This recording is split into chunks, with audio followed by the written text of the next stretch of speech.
Yep. I had to really just do this as like a last minute resort video.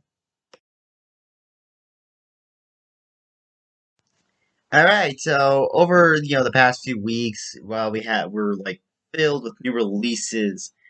We had Fear Street, a film trilogy event. So it's like all three Fear Street movies came out a week after each other. So part one, 1994, came out on July 2nd, and a week later, July 9th, we also got part two, 1978, and then just like 2 days ago, we got part three, 1666. So that's a very interesting experiment. All three films are written and directed by Lee Daniak. And in this film, this film in the year 1994, for a dark secret about the town's shady side is uncovered. I'm really not doing this with the cheat sheet. I am trying to go as fast as possible. So they decide to put an end to the curse of put an end to the supposed curse of Sarah Fear.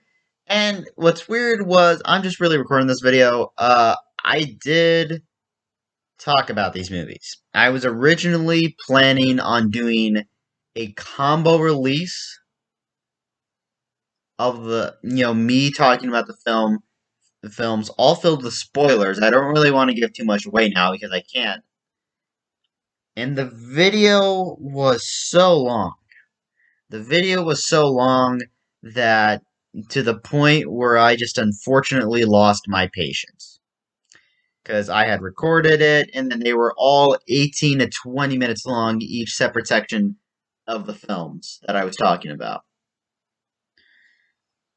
And I kept trying. I kept trying to wait for it. I tried putting the quality of the video from like 1080 to 720 to even 540. But the video was just so long, filled with so much data that it was very impossible. And I'm a bit disappointed because I really enjoyed these films. I really wanted to talk about them in full context, what happens every beat, but I can't do that now. So I am just recording this video. I'm just doing this video as a brief thing, and I really wish I could talk about the films, but all I could say is I enjoyed all of them. I really think Lee Janiak had a really great vision for how she wanted to handle this, and when I saw the trailers, I thought, wow, finally wow, this is weird, a horror movie. I'm cautious with every horror movie. I am just cautiously optimistic. That's the key word, cautiously, because every horror film nowadays is like either a remake of something beloved. The horror genre is not like it is now, unlike what it was back in the 70s when it was very big and you had, the slasher genres or stuff like that. And this, what I really loved about the films was that with each year they changed a certain style. So for part one, 1994, you kind of get the resurrection of slasher film with a bit of a whodunit there. So it kind of felt like Scream back when it came out 2 years before Scream. But I really did enjoy that style. 1978 probably had my favorite style. Since it's set in 1978, they get to play around, and so they go with a full John Carpenter vibe, like early John Carpenter vibe, which I really loved. Set around a camp. And then 1666, it goes for the more olden days horror style. So if you've seen films like, The Witch or The Nightingale, both of which are really good films, I really did enjoy that style.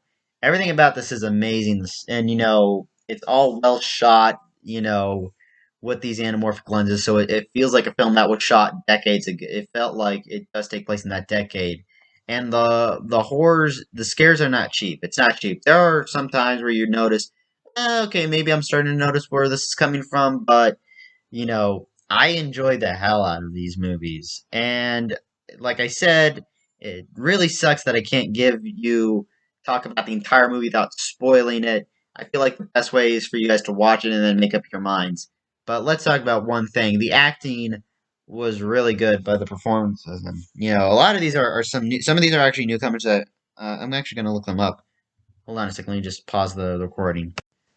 So yeah, I got the phone here, so I'm going to use this as my cheat sheet.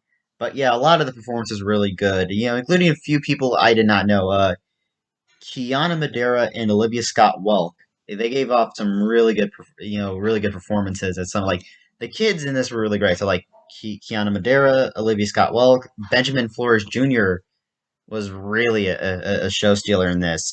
Julia Raybould and Fred Heshinger, and you do notice some few familiar faces in this movie. You will notice, like, of course, in the first one there's Maya Hawke, and in the second one you get to see Sadie Sink. It's funny because I think Lee Janiak is actually married to one of the Duffer brothers, so I thought that was a weird, funny thing. But really, the real show stealer of the movies, like my favorite character in this was the C. Berman character played by Jillian Jacobs. And Jillian Jacobs, of course, we all know her as Britta from Community, Atomy from Invincible, lots of other things. I actually think this might be her best performance because she is almost completely unrecognizable in my opinion, and she did a really damn good job with it. She is believable in this role, and like I said, she's unrecognizable. I don't think any role she does coming in the future will ever top her her work on these Fear Street films. She only really shows up at like parts two and three, but yeah. And I guess I can say without giving it away, I enjoyed the hell out of these. These are practically some of the best films I've seen this year. Probably close to like Quiet Place Part Two. And I really wish we could, if Netflix wanted to, they could just release a physical copy. I could get it, but hey, I'm gonna give it all these films. All three Fear Street films get 4 stars. They're all A pluses for me. I really hate using grades, like I mentioned, but I guess it's going to be the last time I'm going to use the grades. I don't know. I guess I'm just going to use the grades personally for me rather than give the grades. It's like, yeah, I'm leaving the grades personally to myself. So, yeah, Fear Street. Did you want to uncover more? Yeah, I'm not really going to end with a cheeky quote on this. Let me know down in the comments below what you thought of it. Thank you as always for watching. Don't forget to like, comment, subscribe. If you do subscribe, hit the bell to stay notified. Also, check me out on Instagram. I mean, if you want, follow me there if you want. And Godspeed, everyone. Beware the curse of the witch.